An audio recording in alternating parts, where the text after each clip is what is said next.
ನಮಸ್ಕಾರ. ಸಮಸ್ತ ಸ್ವಾಭಿಮಾನಿ ಕನ್ನಡಿಗರೇ,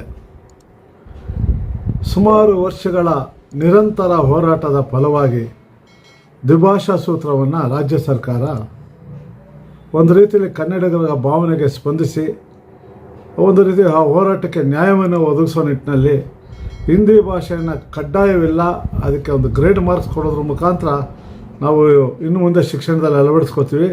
ಇನ್ನು ಮುಂದೆ ಇಂಗ್ಲೀಷ್ ಮತ್ತು ಕನ್ನಡ, ಮಾತೃಭಾಷೆ ಮತ್ತು ಇಂಗ್ಲೀಷ್ ಇವೆರಡಕ್ಕೆ ಮಾತ್ರ ನಾವು ಪರಿಗಣನೆಗೆ ದ್ವಿಭಾಷಾ ಸೂತ್ರದ ಮುಖಾಂತರ ಅನುಸರಿಸ್ತೀವಿ ಅಂತಕ್ಕಂಥ ಮಾತನ್ನು ಶಿಕ್ಷಣ ಮಂತ್ರಿ ಮುಖ್ಯಮಂತ್ರಿಗಳ ಜೊತೆ ಚರ್ಚೆ ಮಾಡಿ ಕೊನೆಗೂ ಅದನ್ನು ಆದೇಶಕ್ಕೆ ಒಳಪಡೋ ಹಾಗೆ ಮಾಡಿ ಘೋಷಣೆ ಮಾಡೋದು. ಎಲ್ಲ ಒಂದು ಕಡೆ ಕನ್ನಡಿಗರು ಸಂತೋಷ ಪಡುವಂಥ ಸಂದರ್ಭದಲ್ಲಿ ಮೀರ್ ಸಾಧಕರು ಅಂತೀವಿ, ಇಲ್ಲ ರಾಣಿ ಚೆನ್ನಮ್ಮನ ಎದೆಗೆ ಚೂರಿ ಹಾಕ್ತಂಥ ಮಲ್ಲಪ್ಪ ಶೆಟ್ಟಿಗಳು ಅಂತೀವಿ, ಇಲ್ಲ ನಾಡ ದ್ರೋಹಿಗಳು ಅಂತೀವಿ, ಇಲ್ಲ ನಾಡಕ್ಕೆ ಕಂಟಕವಾಗಿರ್ತಕ್ಕಂಥ ದುಷ್ಟ ಶಕ್ತಿಗಳು ಅಂತೀವಿ.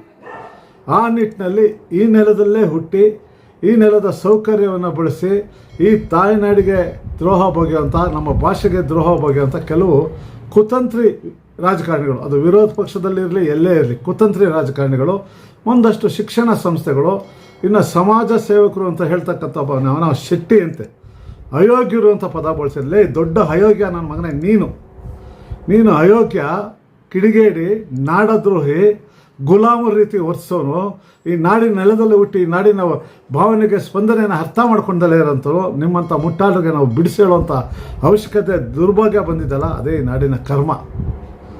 ಹಿಂದಿ ಭಾಷೆಯನ್ನು ಕಲಿಬೇಡಿ ಅಂತ ಹೇಳಿಲ್ಲ, ಹಿಂದಿ ಭಾಷೆಯನ್ನು ಓದಬೇಡಿ ಅಂತ ಹೇಳಿಲ್ಲ, ಶಿಕ್ಷಣದಲ್ಲಿ ಹಿಂದಿಯನ್ನು ತೆಗೆದಿಲ್ಲ ಅನ್ನೋ ಸಾಮಾನ್ಯ ಜ್ಞಾನನೂ ಅರ್ಥ ಮಾಡ್ಕೊಳ್ತಾರೆ.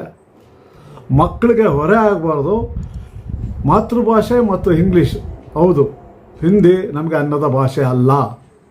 ನಾವೇನು ಹೊರ ರಾಜ್ಯಕ್ಕೆ ಹೋಗಿ ಪಾನಿಪುರಿ ಗಾಡಿ ತೆಳಬೇಕಾಗಿಲ್ಲ, ಶೌಚಾಲಯದ ಮುಂದೆ ನಿಂತ್ಕೊಂಡು ಟಿಕೆಟ್ ಕೊಟ್ಕೊಂಡು ಶೌಚಾಲಯ ಕಾಯಬೇಕಾಗಿಲ್ಲ.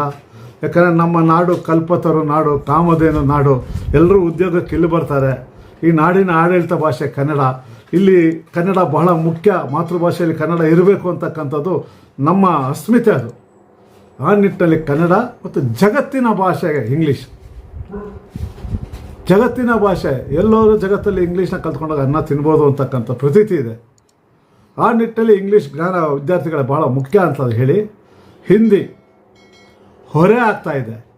1,42,000 ಜನ ಫೇಲ್ ಆಗಿದ್ದಾರೆ. ಈ ಪರಿಜ್ಞಾನ ಇಲ್ದಲೆ ಬಾಯಿ ಬಂದಂಗೆ ಹೋರಾಟಗಾರನ ಅಯೋಗ್ಯರು, ದೊಡ್ಡ ಅಯೋಗ್ಯ, ಕಿಡಿಗೇಡಿ, ಸವಾಲಾಗ್ತೀನಿ, ಬಾರೋ ನಾನು ನೀನು ಫ್ರೀಡಮ್ ಪಾರ್ಕಲ್ಲಿ ನಿಂತ್ಕೊಳ್ಳೋಣ, ನೀನು ಸಮರ್ಥನೆ ಮಾಡೋ, ನಾನು ಸಮರ್ಥನೆ ಮಾಡ್ಕೋತೀನಿ. ದುಷ್ಟಶಕ್ತಿಗಳು. ಇದ್ರ ಮಧ್ಯೆ ನಂದಲ್ಲಿಡ್ಲಿ ಅಂತ ರಾಜಕಾರಣಿಗಳು, ಅಪ್ಪ ಅಮ್ಮ ಶೋಭಮ್ಮ, ಶೋಭಕ್ಕ, ಕುಮಾರಿ ಶೋಭಾ ಕರದಾದ್ಲೆ, ಏನು ತಾಯಿ ಗಿಲೀಟಲ್ಲೇ ರಾಜಕಾರಣ ಮಾಡಿಕೊಂಡು ಎಲ್ಲೆಲ್ಲಿ ಗೆದ್ದರು ಅಲ್ಲಿ ಜನರಿಂದ ಉಗಿಸ್ಕೊಂಡು ಕೊನೆಗೆ ಬೆಂಗಳೂರಲ್ಲಿ ಲಾಬಿ ಮಾಡ್ಕೊಂಡು ಯಾರನ್ನೋ ಇಟ್ಕೊಂಡು ಸೀಟ್ ತೊಗೊಂಡು ನಮ್ಮ ಅಂಧ ಭಕ್ತರ ಜನರು ಈ ನಾಡಿಗೆ ಯೋಗ್ಯತೆ ಇರೋರಾ ಇಲ್ವಾ ಅಂತ ಯೋಚನೆ ಮಾಡಿದಲ್ಲಿ ನಿನ್ಗೆ ಓಟ್ ಹಾಕಿ ಗೆಲ್ಲಿಸಿದ್ದಕ್ಕೆ ನಿನ್ನಿಂದ ಇದು ನಮಗೆ ಬೇಕಾಗಿದ್ದೆ. ನಿನ್ನ ಹಿಂದಿ ಕೇಳ್ತೀವಿ, ಕಿವಿಗೆ ಇಂಪು, ನೀನು ಮಾತಾಡೋ ಹಿಂದಿ ಕಿವಿಗೆ ಇಂಪು. ಸ್ವಲ್ಪ ತಿಳ್ಕೊ. ರಾಜಕಾರಣಿಗಳು ದೆಹಲಿಲಿ ಹಿಂದಿ ಕಲಿತೆ ಸಾಧನೆ ಮಾಡಬೇಕಾಗಿಲ್ಲ. ದೇವೇಗೌಡರು ಹಿಂದಿ ಕಲ್ತ್ಕೊಂಡು ಹೋಗಿದ್ರಾ? NT ರಾಮರಾವ್ ಅವರು ಹಿಂದಿ ಕಲ್ತ್ಕೊಂಡು ದೆಹಲಿ ಗದ್ಗೆಯಲ್ಲಿ ಆಟ ಆಡಿದ್ರಾ? ಚಂದ್ರಬಾಬು ನಾಯ್ಡು ದೆಹಲಿಗೆ ಅವರು ಸಪೋರ್ಟ್ ಇಲ್ಲ ಅಂದರೆ ನಿಮ್ಮ ಪಕ್ಷ ಎಲ್ಲಿರ್ತಿತ್ತು? ಅವರು ಹಿಂದಿ ಕಲ್ತಿದ್ರಾ?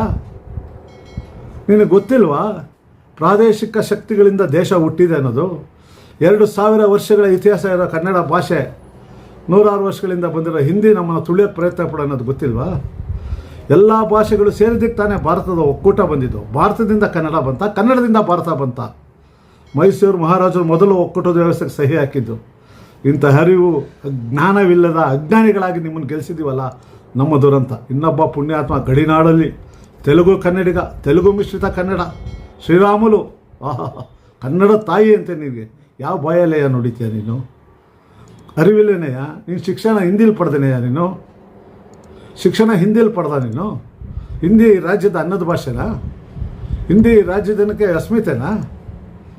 ಎಲ್ಲೋ ನಿಮ್ಮಂಥ ರಾಜಕಾರಣಿಗಳು ದೆಹಲಿಲಿ ಇಲ್ಲಿ ಗುಲಾಮರಾಗಿ ಒತ್ಸೋದಕ್ಕೆ ನೀವು ಕಲ್ತ್ಕೊಳ್ಳಿ ಹಿಂದಿನ. ಕನ್ನಡದ ಮಕ್ಕಳ ಮೇಲೆ ಯಾಕೆ ಹೇರ್ತೀರಾ? 1.5 ಲಕ್ಷ ಜನ ಪರೀಕ್ಷೆಯಲ್ಲಿ ಅನುತ್ತೀರ್ಣ ಆದ್ರಲ್ಲ, ಫೇಲ್ ಆದ್ರಲ್ಲ, ಅವ್ರ ಭವಿಷ್ಯಕ್ಕೆ ನೀವು ದಾರಿ ಹಾಕ್ತೀರಾ? ಯಾಕೆ ಅವ್ರಿಗೆ ಹೊರ ಹಾಕ್ತೀರ ವಿದ್ಯಾರ್ಥಿಗಳಿಗೆ, ಕನ್ನಡದ ಮಕ್ಕಳಿಗೆ?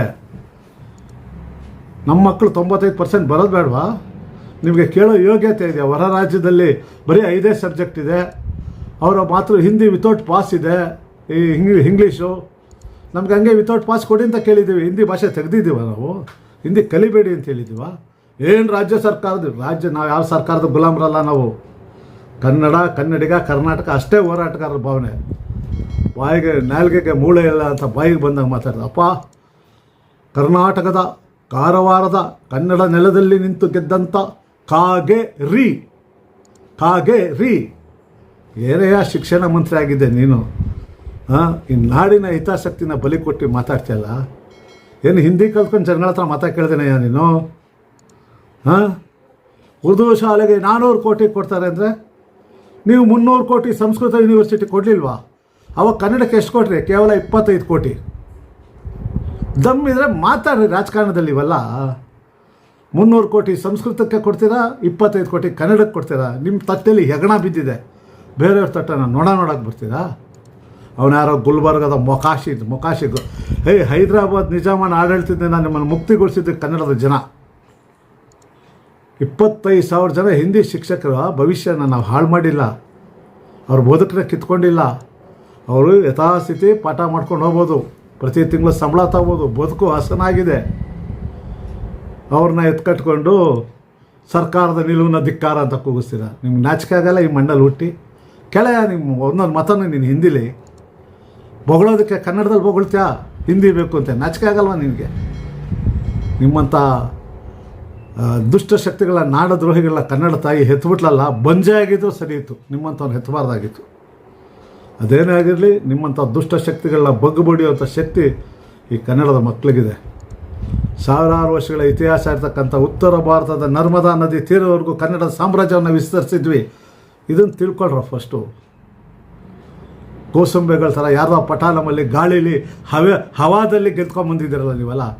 ಈ ನಾಡಿನಲ್ಲಿ ಸತ್ರು ಬದುಕುವಂಥ ಕೆಲಸ ಮಾಡಿ. ಅಮ್ಮ ಶೋಭಮ್ಮ, ನಿನ್ನ ಕ್ಷೇತ್ರದಲ್ಲಿ ಬಾತಾಯಿ, ನಿನ್ನ ಮುಖ ಜನ ನೋಡಿದ್ದಾರೆ, ಕೇಳಮ್ಮ. ಏನು ದಬಾಕಿದ್ಯಮ್ಮ ನಮ್ಮ ರಾಜ್ಯಕ್ಕೆ ನೀನು? ಚಿಕ್ಕಮಗಳೂರು ಆಯಿತು, ಗೋ ಬ್ಯಾಕ್ ಅಂದರು, ತೋಲಗ್ಲಿ ಚಿಕ್ಕಮಗಳೂರು ಅಂದರು. ನಿನಗೆ ಬೆಂಗಳೂರಲ್ಲಿ ಹೇಳಬೇಕಾ? ಲಾಬಿ ಮಾಡಿಕೊಂಡು ಅದೃಷ್ಟದಲ್ಲಿ ಆಟ ಆಡ್ಕೊಂಬಂದು ಏನು ಮಂತ್ರಿಯಾಗಿ ಸಾಧನೆ ನಿಂದು? ತೇಜಸ್ವಿ ಸೂರ್ಯನಾದರೂ ಪರವಾಗಿಲ್ಲ, ಕನ್ನಡದಲ್ಲಿ ಮಾತಾಡಿದ್ದಾರೆ 1-2 ಸಾರಿ ಪಾರ್ಲಿಮೆಂಟಲ್ಲಿ. ದೇವೇಗೌಡರು ಕನ್ನಡದಲ್ಲಿ ಮಾತಾಡ್ತಾರೆ. ನಿನ್ನ ಹರ್ಕುಲ್ ಕಿವಿಗೆ ಹಿಂಪಾಗತ್ತೆ ನಿನ್ನ ಹಿಂದಿ. ನಿಂದು ಆ ಸಿ ಟಿ ರವಿದು ಹಿಂದಿ ಕಿವಿಗೆ ಹಿಂಪು ತಂಪು. ಬೇಡ ತಾಯಿ, ಇನ್ನೊಂದು ಜನ್ಮ ಅಂತ ಇದ್ರೆ ಈ ನಾಡಿನ ನೆಲದಲ್ಲಿ ನೀವೆಲ್ಲ ಹುಟ್ಟಬೇಡಿ, ನಾಡು ದ್ರೋಹಿಗಳಾಗಿ ಹುಟ್ಟಬೇಡಿ. ಅದೇನೇ ಇರಲಿ, ನಿಮ್ಮ ದುಷ್ಟಶಕ್ತಿಗಳ ಆಟ ನೀವು ಎಷ್ಟೇ ಮಾಡಿ, ಮೀರ್ ಸಾಧಕರ ವಂಶನ, ರಾಣಿ ಚೆನ್ನಮ್ಮನ ಇದಕ್ಕೆ ಚೂರಿ ಆದಂಥ ಮಲ್ಲಪ್ಪ ಶೆಟ್ಟರು ವಂಶನ ನಾಶ ಮಾಡೇ ಮಾಡ್ತೀವಿ. ಈ ನಾಡಿನ ಮಕ್ಕಳು, ಈ ನಾಡಿನ ಅಸ್ಮಿತೆ ಇರೋರು, ಎಚ್ಚರಿಕೆ ಅಂತ ಮಾತನ್ನು ಹೇಳಿ, ನಿಮಗೆ ಇನ್ನಾದ್ರೂ ಈ ನಾಡಿನ ಈ ನೆಲದಲ್ಲಿ ನಾನು ಬದುಕಿದ್ದೀನಿ, ಈ ನೆಲದಲ್ಲಿ ಸವಲತ್ತು ಪಡ್ತಿದ್ದೀನಿ, ಈ ನೆಲದಲ್ಲಿ ಅನ್ನ ತಿಂದಿದ್ದೀನಿ ಅಂತೇಳಿ ಈ ನೆಲಕ್ಕೆ ಗೌರವ ಕೊಡಬೇಕು ಅನ್ನೋದು ಅರಿವಾಗಲಿ ಅಂತ ಹೇಳಿ ತಾಯಿ ಭುವನೇಶ್ವರಿಯಲ್ಲಿ ಬೇಡ್ಕೊತೀನಿ.